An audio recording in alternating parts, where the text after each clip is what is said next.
اعوذ باللہ من الشیطان الرجیم، بسم اللہ الرحمن الرحیم۔ سورہ آل عمران آیت نمبر 31۔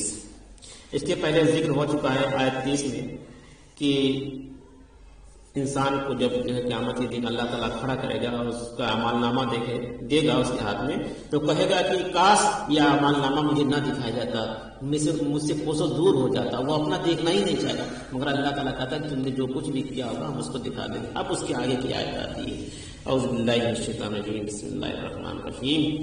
قل ان کنتم تحبون اللہ فاتبعونی، اے نبی صلی اللہ علیہ وسلم کہہ دیجئے اگر تم اللہ سے محبت کرتے ہو تو میری پیروی کرو۔ اگر تم اللہ سے محبت کرتے ہو تو میری پیروی کرو۔ پیروی کرو یہ آیت بہت معروف ہے، مسلمانوں کو بھی بہت پسند ہے۔ ہمارے یہاں بہت سے خطبات اور بہت سے عالم یہ بیان کرتے ہیں، فرمایا کہ نبی صلی اللہ علیہ وسلم اہل ایمان سے کہہ دیجئے اگر تم اللہ سے محبت کرتے تو میری پیروی کرو، میری اتباع کرو۔ آپ پیروی کیسے کریں گے؟ وطیع اللہ وطیع الرسول، اللہ اس رسول کا جو حکم ہے جیسے حکم ہے ویسے ہی ماننا ہے، نہ اس میں کچھ گھٹانا ہے نہ کچھ بڑھانا ہے۔ یحبکم اللہ، اور اللہ تم سے محبت کرے گا، تم اللہ اس رسول سے محبت کرو گے تو اللہ تم سے محبت کرے گا۔ ویغفر لکم ذنوبکم، اور تمہارے گناہ بخش دے گا۔ واللہ غفور الرحیم، اور اللہ بخشنے والا اور رحم فرمانے والا ہے۔ یعنی جب ہم اللہ اس رسول کی اطاعت کریں گے، اس کے حکم کے مطابق اپنی زندگی گزاریں گے تو اللہ ہم سے محبت کرے گا اور اس کے بدلے میں ہم کو اللہ تعالیٰ بخش دے گا، یعنی ہم کو جنت نصیب ہو جائے گی۔ جب ہماری مغفرت ہو گئی یہی سب سے بڑی کامیابی ہے، سب سے بڑی کامیابی یہ انسان کی کہ اس کی مغفرت ہو جائے۔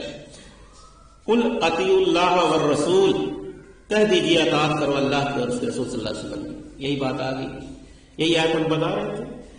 قل اطیعوا اللہ والرسول، اور کہہ دیجیے اطاعت کرو اللہ کی اور رسول صلی اللہ علیہ وسلم کی۔ فَإِن تَوَلُّوا فَإِنَّ اللَّهَ لَا يُحِبُّ الْكَافِرِينَ، اگر وہ پیٹھ موڑ لیں تو یاد رکھیں کہ اللہ کو ایسے کافر پسند نہیں ہے۔ یعنی جو اللہ اس رسول کی اطاعت کرنے سے، اس کے کہنا ماننے سے انکار کر دے تو اللہ تعالیٰ کہتا ہے ایسے کافر مطلب انکار کرنے والا، انکار کرنے کو اللہ پسند نہیں کرتا۔ اور اس اعتبار سے یہ بہت اہم آیت ہے، اس میں رسول اللہ صلی اللہ علیہ وسلم کے لیے دو الفاظ آئے ہیں، اطاعت اور اتباع۔ اطاعت اگر نہیں ہے تو یہ کفر ہے، اطاعت نہیں ہے تو کفر ہے۔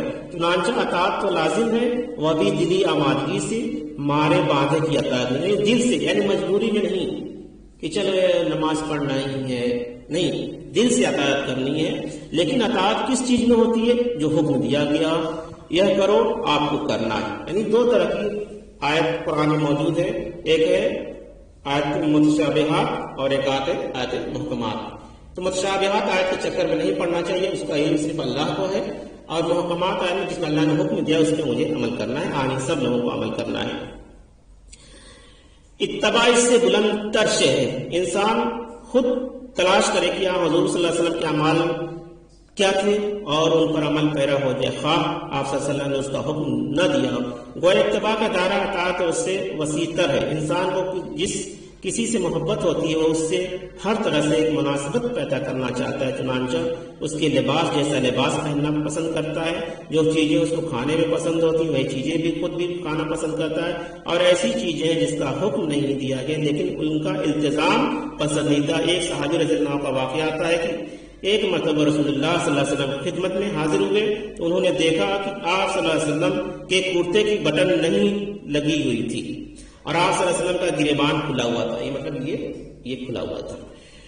اس کے بعد ان صحابی رضی اللہ نے پھر ساری عمر اپنے کرتے کی بٹن نہیں لگائی، یعنی محبت میں رسول کے آپ صلی اللہ علیہ وسلم نے ایسا کیا تھا ہم بھی ایسے ہی اتباع رسول یہ ہو گیا۔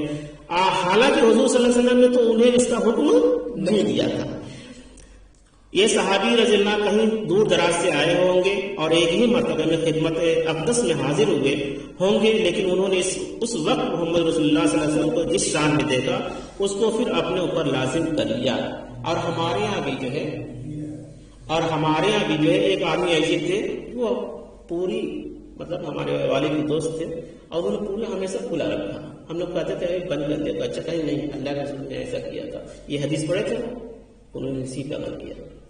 تو اتباع کے ضمن میں بات بھی لاحق توجہ ہے کہ اگرچہ دین کے کچھ تقاضے ایسے ہیں کہ انہیں جس درجے میں محمد رسول اللہ صلی اللہ علیہ وسلم نے پورا فرمایا اس درجے میں پورا کرنا کسی انسان کے بس میں نہیں ہے. یعنی جو اللہ کے رسول صلی اللہ علیہ وسلم نے کر دیا تو وہ کوئی انسان نہیں کر سکتا تاکہ، مگر کرنا کیا ہے، پھر بھی اس کی کوشش کرتے رہنا ہے. اتباع کا تقاضا ہے. مثلا رسول اللہ صلی اللہ علیہ وسلم نے کوئی مکان نہیں بنایا، کوئی جائیداد نہیں بنائی، جیسے ہی وحی کا آغاز ہوا اس کے بعد آپ صلی اللہ علیہ وسلم نے کوئی دنیوی کام نہیں کیا، کوئی تجارت نہیں کی. آپ صلی اللہ علیہ وسلم نے اپنے وقت کا ایک ایک لمحہ، اپنی طاقت کی ایک ایک رمق اللہ کے دین کی دعوت اور اس کی اقامت میں لگا دی. ٹھیک، یعنی جیسے وحی کا حکم ہو گیا آپ صلی اللہ علیہ وسلم، آپ اعلان کر دیجیے نبوت کا. اس کے پہلے آپ نے تجارت کی ہے مگر اس کے بعد کبھی تجارت نہیں کی. یعنی خدیجہ رضی اللہ عنہا کے ساتھ مل کے تجارت کی ہے، مگر اس وقت آپ نبی کا اعلان نہیں کیے تھے، ابھی اللہ کا حکم نہیں ہوا تھا. آپ صلی اللہ علیہ وسلم نے اپنے وقت کے ایک ایک لمحہ پہ توانائی اللہ کی راہ میں خرچ کر دی. یعنی جتنی طاقت تھی اللہ کے رسول صلی اللہ علیہ وسلم کو اتنی خرچ کر دی. سب کے لیے تو اس مقام تک پہنچنا یقیناً مشکل ہے، لیکن بہرحال بندہ مومن کا آئیڈیل یہ رہے کہ اسی کی طرف چلنے کی کوشش کرتا رہے. جیسے کیا ہے کہ دنیا میں ہم لوگ دنیا کے لوگوں کو، اچھے لوگوں کو پسند کرتے ہیں اور کوشش کرتے ہیں، ایسا تو نہیں ہو سکتا انسان، مگر ہمارے لیے سچے مسلمانوں کے جو اہل ایمان ہے، جو اپنے آپ مسلمان کہتے ہیں، ان کے لیے آئیڈل کون ہے؟ اللہ کے رسول صلی اللہ علیہ وسلم. بس اللہ کے رسول صلی اللہ علیہ وسلم آئیڈیل ہیں، اور اس کے بعد سارے انسان کے اندر کچھ نہ کچھ کمی بیسی ہو سکتی ہے، مگر اللہ کے رسول صلی اللہ علیہ وسلم میں ایسی معاملہ نہیں ہے. بہرحال بندہ مومن کا آئیڈیل رہے کہ وہ اس کی طرف چلنے کی کوشش کرتا رہے، اپنا زیادہ سے زیادہ وقت اور زیادہ سے زیادہ وسائل فارغ کرے اور اس کام کے اندر لگائے تو اتباع کا کم سے کم تقاضا پورا ہوگا. البتہ جہاں تک اطاعت کا تعلق ہے اس میں کوئی کوتاہی قابل قبول نہیں ہے. جہاں حکم دے دیں گے کہ یہ حلال ہے، یہ حرام ہے، یہ فرض ہے، یہ واجب ہے، وہاں حکم و دولو کی گنجائش نہیں ہے. یعنی جس کو اللہ کے رسول کہے مسلمانوں اس کو کرنا ہے تو اس کو کرنا ہے، چاہے جیسے بھی کرنا ہے، کرنا پڑے گا. اگر اطاعت ہی سے انکار ہو تو اسے قرآن کا کفر قرار دے رہا ہے. اگر جس نے رسول کی اطاعت سے انکار کیا وہ قرآن کی روشنی میں کیا ہے؟ وہ اس نے کفر کیا. کیا کیا؟ کفر کیا. اتباع کا معاملہ یہ ہے کہ نبی صلی اللہ علیہ وسلم کے اتباع کرنے والا اللہ کا محبوب بن جاتا ہے. یہاں ارشاد فرمایا ہے کہ اے نبی صلی اللہ علیہ وسلم اہل ایمان سے کہہ دیجئے اگر تم اللہ سے محبت کرتے ہو تو میری اتباع کرو. اگر تم اللہ سے محبت کرتے ہو تو میری اتباع کرو، میری راستے پہ چلو اور میری پیروی کرو. دیکھو میرے شب و روز کیا ہیں، میری توانائیاں کن کن کاموں پر لگ رہی ہیں، دنیا کے اندر میری دلچسپیاں کیا ہیں، ان معاملات میں تم میری پیروی کرو. اس نتیجے میں تم اللہ کے محب سے بڑھ کر محبوب بن جاؤ گے. اللہ تمہارے گناہ بخش دے گا. یعنی جب ہم اللہ اس رسول کے راستے پہ چلنے لگیں گے تو گناہ ہوگا ہی نہیں انشاءاللہ، اور جب گناہ نہیں ہوگا تو اللہ تعالیٰ قبول فرما لے گا ہماری جو بھی نیکی ہوگی. یقیناً وہ غفور رحیم ہے اور باقی اطاعت و اللہ اس رسول صلی اللہ علیہ وسلم کی بہر صورت کرنی ہے. اگر یہ اس اطاعت سے بھی منہ موڑے تو اللہ کو ایسے کافر پسند نہیں ہے، کیونکہ اطاعت رسول صلی اللہ علیہ وسلم کا انکار تو کفر ہو گیا نا. یہاں سورہ آل عمران کے نصف اول کا ثلث اول مکمل ہو گیا. میں نے عرض کیا تھا کہ اس سورہ مبارکہ میں 32 آیت تمہید ہیں اور عمومی نوعیت کی ہیں. اس میں دین کے بڑے بڑے گہرے اصول بیان ہوئے، نہایت جامع دعا ہے، تلقین کی گئی ہے اور محکمات اور متشابہات کا فرق واضح کیا گیا ہے. اب اس کے بعد دوسرا رکوع شروع ہوگا. تو اتباع رسول میں یہ ہے کہ جو اللہ کے رسول نے منع کیا حلال ہے تو اس کو حلال سمجھو، جس کو حرام کر دیا اس کو حرام سمجھو، جس کپڑے پہننے سے منع کیا اس کو مت پہنو. ٹھیک. اسی طرح سے داڑھی کا حکم ہے، داڑھی کا حکم واجب ہے. اگر جس نے داڑھی نہیں کیا اس نے گناہ کر رہا ہے. کیا کر رہا ہے؟ چاہے کوئی بھی انسان ہو دنیا کے، ہمارے باپ ہی کیوں نہ ہو. ٹھیک.